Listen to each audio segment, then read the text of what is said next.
"Of course they won't care," Lucy muttered again. She hadn't told either of them she was leaving earlier. She doubted if they'd have understood her desperate need to escape the house where she still felt so lonely and unwelcome. All Lucy had thought about was getting away, and so the darkness of empty streets had felt comforting to her then. But now she felt stupid for being so scared, for getting so lost. She should have gone back the way she'd come. She shouldn't have listened to her overactive imagination. Damn it! Without warning, she stubbed her toe and pitched forward, landing face down in the mud. For a second she lay there, too surprised to move.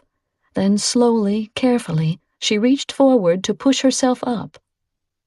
Her hands met only air. Gasping, she lifted her head and stared in horror. Even in this downpour, she could see the deep rectangular hole yawning below her, and she realized it was an open grave. She was sprawled on the very edge of it, and as she clawed frantically for something to hold on to, she felt the ground melting away beneath her fingers.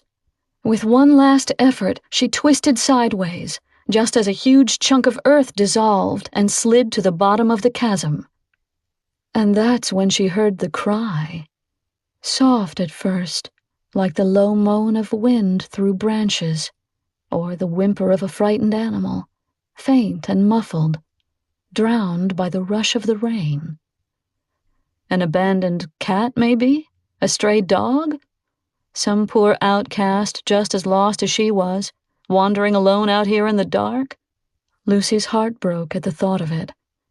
"Here, baby." Stumbling to her feet, she cupped her hands around her mouth and tried to shout over the tremor in her voice. "Come to me! Don't be afraid!" A rumble of thunder snaked its way through the cemetery. As Lucy paused to listen, she felt a sudden chill up her spine. Yes, there was the sound again, coming from the empty grave. As if trapped in a nightmare, Lucy forced herself to peer down into the gaping hole. She was sure she hadn't imagined the sound this time, certain now that it wasn't an animal. The voice was all too frighteningly human. "Please," it was begging her. "Please." Pressing both hands to her mouth, Lucy tried not to scream, for she could see now that the grave wasn't empty at all, that there was something lying at the very bottom, camouflaged by layers of mudslide and rising rainwater.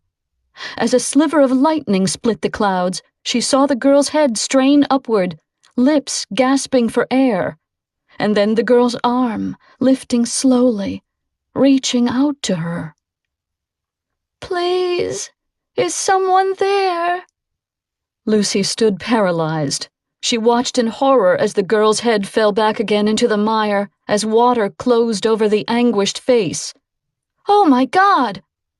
She didn't remember jumping in.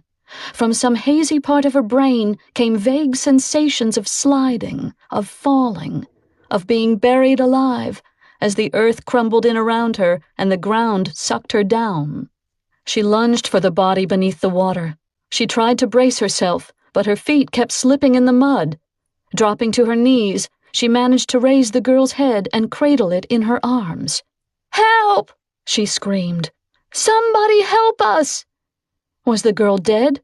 Lucy couldn't tell, but the body was limp and heavy and motionless now, the eyes and lips closed. She could hardly see anything in this darkness, only brief flashes of the livid face as lightning flickered over the girl's delicate features. Ghostly white cheeks, dark swollen bruises. A scarf wound tight around her neck. "Somebody! Somebody help us!" Yet even as she shouted, Lucy knew no one would hear her, not through this wind and rain, not in this place of the dead. With numb fingers, she worked feverishly at the scarf, but the wet material was knotted and wouldn't budge. In desperation, she smoothed the girl's matted hair and leaned closer to comfort her. "Hang on, okay? I'm going to get you out of here, but I have to leave, just for a little while, and get help. I'll be back as quick as I—" Something clamped onto her wrist. As Lucy's words choked off, she could see the thin, pale hand clinging to her own, the muddy fingers lacing slowly between her own fingertips. They began to squeeze. "Oh, God," Lucy whimpered. "Stop." Pain shot through the palm of her hand. Pain like she'd never felt before. Waves like fire, burning, scalding through every nerve and muscle, throbbing the length of her fingers, pulsing upward through her hand, her wrist, along her arm, piercing her heart and her head. Pain so intense she couldn't even scream. Her body began to shake uncontrollably. Her strength drained in a dizzying rush. Through a blur of strange blue light, she saw the girl's head turn toward her, saw the scarf slip easily from the fragile neck. She saw the jagged gash across the girl's throat, the raw, stringy flesh, the glimmer of bone. Lucy pitched forward. The girl's body was soft beneath her, cushioning her fall, and from some great distance she heard her own voice crying out at last, though she understood somehow that this was only in her mind. "Who did this to you? What's happening?" "Listen," the girl whispered. Had her lips moved? Had she spoken aloud? Lucy didn't think so, yet she could hear this girl, could hear her just as clearly as two best friends sharing secrets. Dazed and weak, she managed to lift herself onto one elbow. The girl was staring at her now, wide eyes boring into hers with an intensity both chilling and compelling. Lucy was helpless to look away. "Tell no one," the girl said, and her lips did not move, and Lucy could only gaze into those huge dark eyes and listen to the silence. "Do you understand? Promise me you understand." Lucy felt herself nod. Tears ran down her cheeks and streamed with the rain over the girl's cold skin. The hand holding hers slid away. The dark eyes shifted from her face to something far beyond her, something Lucy couldn't see. "If you want to live," the girl murmured, "you mustn't tell anyone, not anyone, what you've seen here tonight." "Don't die," Lucy begged.